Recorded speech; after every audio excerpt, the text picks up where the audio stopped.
Chapter 41. When 2 full years had passed, Pharaoh had a dream. He was standing by the Nile when out of the river there came up 7 cows, sleek and fat, and they grazed among the reeds. After them 7 other cows, ugly and gaunt, came up out of the Nile, and stood beside those on the river bank. And the cows that were ugly and gaunt ate up the 7 sleek fat cows. Then Pharaoh woke up. He fell asleep again and had a second dream. 7 heads of grain, healthy and good, were growing on a single stalk. After them 7 other heads of grain sprouted, thin and scorched by the east wind. The thin heads of grain swallowed up the 7 healthy full heads. Then Pharaoh woke up. It had been a dream. In the morning his mind was troubled, so he sent for all the magicians and wise men of Egypt.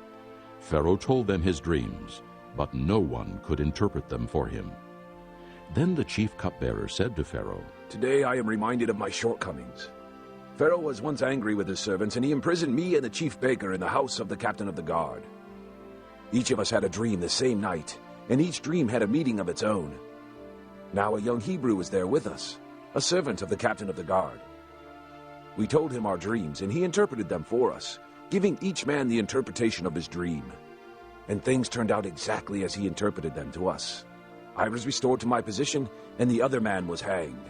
So Pharaoh sent for Joseph, and he was quickly brought from the dungeon. When he had shaved and changed his clothes, he came before Pharaoh. Pharaoh said to Joseph, "I had a dream, and no one can interpret it, but I have heard it said of you that when you hear a dream, you can interpret it." "I cannot do it," Joseph replied to Pharaoh. "but God will give Pharaoh the answer he desires." Then Pharaoh said to Joseph, "In my dream, I was standing on the bank of the Nile, when out of the river there came up 7 cows, fat and sleek, and they grazed among the reeds. After them 7 other cows came up, scrawny and very ugly and lean. I had never seen such ugly cows in all the land of Egypt. The lean, ugly cows ate up the 7 fat cows that came up first. But even after they ate them, no one could tell that they had done so. They looked just as ugly as before. Then I woke up. In my dreams I also saw 7 heads of grain, full and good, growing on a single stalk. After them 7 other heads sprouted, withered and thin and scorched by the east wind.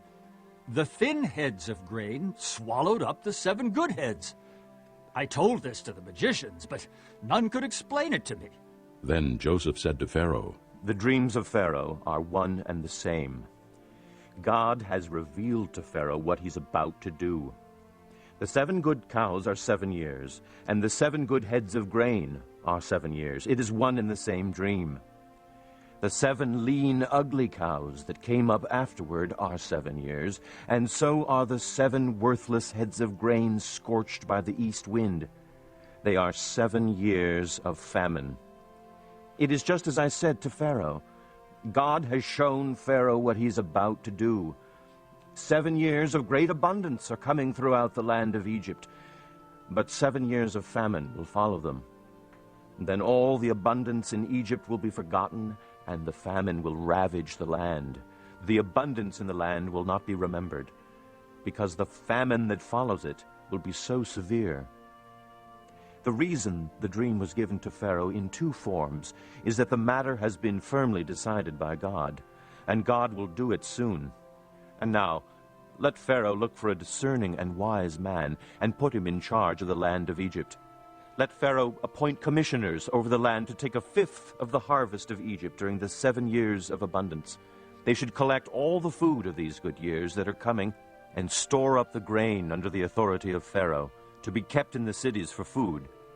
This food should be held in reserve for the country, to be used during the 7 years of famine that will come upon Egypt, so that the country may not be ruined by the famine." The plan seemed good to Pharaoh and to all his officials. So Pharaoh asked them, "Can we find anyone like this man, one in whom is the Spirit of God?" Then Pharaoh said to Joseph, "Since God has made all this known to you, there is no one so discerning and wise as you. You shall be in charge of my palace, and all my people are to submit to your orders. Only with respect to the throne will I be greater than you. So Pharaoh said to Joseph, I hereby put you in charge of the whole land of Egypt.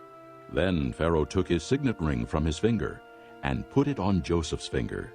He dressed him in robes of fine linen and put a gold chain around his neck. He had him ride in a chariot as his second in command, and men shouted before him, Make way! Thus he put him in charge of the whole land of Egypt. Then Pharaoh said to Joseph, I am Pharaoh, but without your word no one will lift hand or foot in all Egypt. Pharaoh gave Joseph the name Zaphanath-Paneah, and gave him Asenath, daughter of Potipherah, priest of On, to be his wife. And Joseph went throughout the land of Egypt. Joseph was 30 years old when he entered the service of Pharaoh, king of Egypt. And Joseph went out from Pharaoh's presence and traveled throughout Egypt. During the 7 years of abundance, the land produced plentifully. Joseph collected all the food produced in those 7 years of abundance in Egypt and stored it in the cities. In each city he put the food grown in the fields surrounding it. Joseph stored up huge quantities of grain, like the sand of the sea. It was so much that he stopped keeping records because it was beyond measure. Before the years of famine came, 2 sons were born to Joseph by Asenath, daughter of Potipherah, priest of On. Joseph named his firstborn Manasseh and said, It is because God has made me forget all my trouble and all my father's household. The second son he named Ephraim and said, It is because God has made me fruitful in the land of my suffering. The 7 years of abundance in Egypt came to an end, and the 7 years of famine began, just as Joseph had said. There was famine in all the other lands, but in the whole land of Egypt there was food. When all Egypt began to feel the famine, the people cried to Pharaoh for food. Then Pharaoh told all the Egyptians, Go to Joseph and do what he tells you. When the famine had spread over the whole country, Joseph opened the storehouses and sold grain to the Egyptians, for the famine was severe throughout Egypt. And all the countries came to Egypt to buy grain from Joseph, because the famine was severe in all the world.